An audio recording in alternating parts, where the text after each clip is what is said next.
আসসালামু আলাইকুম, সকলকে তিতাম এডুকেয়ারের পক্ষ থেকে স্বাগতম জানাচ্ছি। আমি আপনাদের সাথে আছি আলফারা তিতম, শিক্ষার্থী, ঢাকা বিশ্ববিদ্যালয়। চলুন আজকে একটা চমৎকার জিনিস শিখে নিব।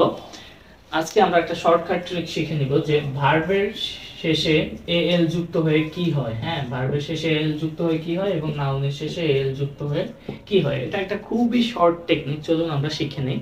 যদি ভার্বের শেষে এল থাকে তাহলে সেটাকে আমরা বলি হচ্ছে নাউন। ওকে, বিশ্বাস হয় না তাহলে একটা উদাহরণের মাধ্যমে দেখে নিন।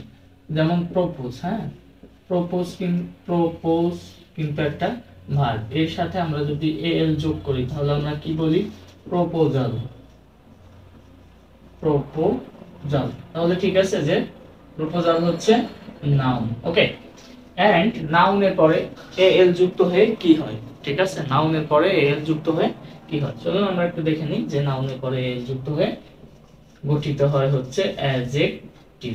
ওকে, অ্যাডজেক্টিভ।